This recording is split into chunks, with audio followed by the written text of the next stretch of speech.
Halo, selamat pagi bosku. Semoga dalam keadaan sehat, sukacita, selalu diberkati, dijauhkan dari sakit penyakit, dijauhkan dari virus-virus yang ada sedang merajalela di dunia ini, khususnya di Indonesia, ialah virus corona ya bosku.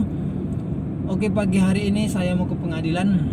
Saya mau sidang bosku. Ada 3 perkara yang saya tangani.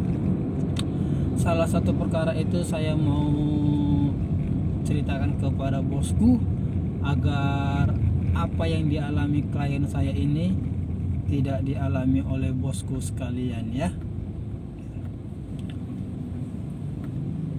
Oke, pembahasan kita hari ini tentang bagaimana cara mengambil sertifikat rumah ketika kita over kredit di bawah tangan. Maksudnya di bawah tangan ini bosku tidak tidak melibatkan pihak notaris ya. Di Batam ini khususnya sangat banyak itu bosku yang over kredit di bawah tangan. Jadi sehingga ketika over kredit itu bank tidak tahu bahwa kredit itu telah di offer kepada si B. Contohnya begini bosku. Saya punya tetangga ini tidak sanggup lagi meneruskan KPR atau kredit rumahnya, sehingga dia datang kepada saya mengatakan gini, kamu teruskanlah rumah saya ini, kamu bayarlah kepada saya contohnya 20 juta, kamu lanjutkan kreditnya selama 3 tahun dengan angka 1 juta. Itu contohnya bosku ya.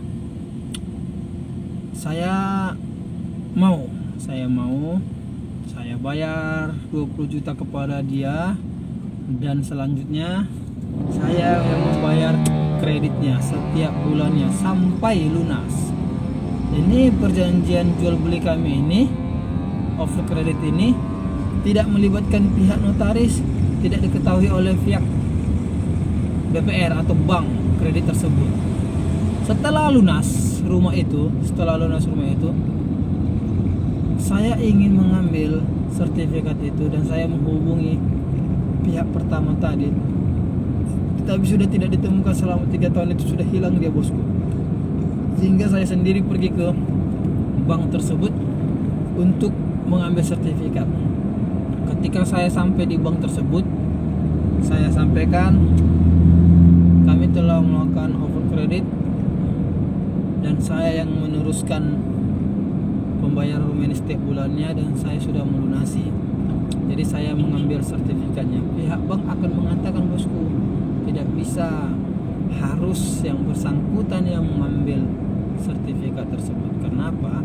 Karena di sertifikat tersebut hanya ada nama pemilik pertama, si A tersebut. Jadi siapapun tidak berhak mengambil sertifikat. Terjadi kegelisahan di saya. Saya bingung bagaimana caranya. Nah, itu yang mau kita bahas hari ini bosku. Bagaimana cara mengambil sertifikat di bank ketika kita over kredit atau jual beli di bawah tangan. Oke. Inilah yang saya sedang lakukan hari ini sidangnya, agenda pembuktian bosku.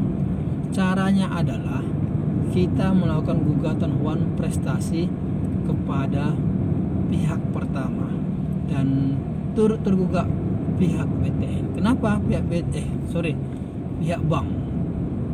Kenapa pihak bank harus menjadi turut tergugat? Karena dia supaya mengetahui dan tunduk kepada putusan pengadilan. Kita gugat pihak pertama itu wan prestasi dengan alasan ketika perjanjian ini tidak dijalankan dengan baik, sedangkan prestasi kita sudah kita jalankan dengan baik, membayar lunas, tapi prestasi dari pihak pertama tidak jalankan dengan cara tidak memberikan sertifikat itu kepada kita, sehingga kita harus melakukan gugatan wan prestasi ke pengadilan setempat bosku ya. Kita harus gugat dia, walaupun kita tak tahu dia di mana.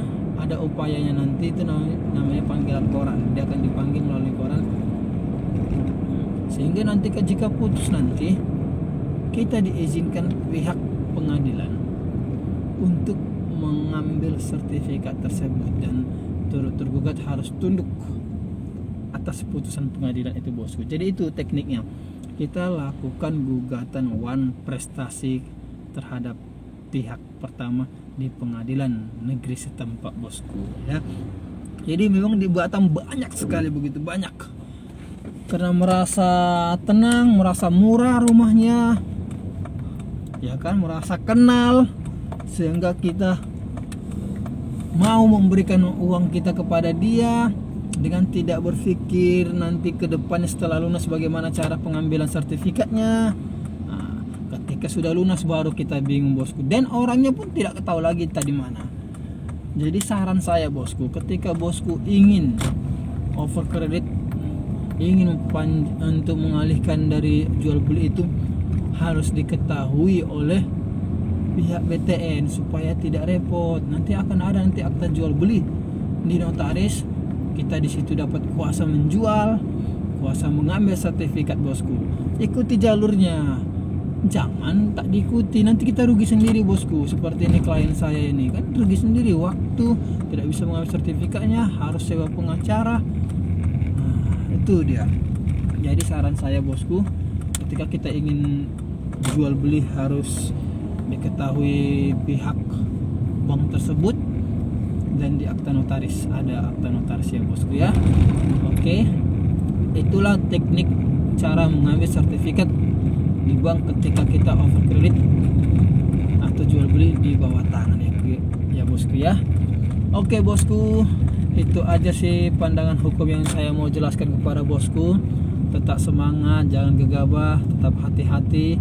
Ingat, kalau over kredit harus ikuti prosedurnya bosku. Jangan karena kenal, karena murah rumahnya, jangan ya. Pikirkan ke depannya bosku. Oke, saya udah mau sampai ke pengadilan. Tetap semangat, tetap sukacita, jaga kesehatan, hati-hati. Salam sukses.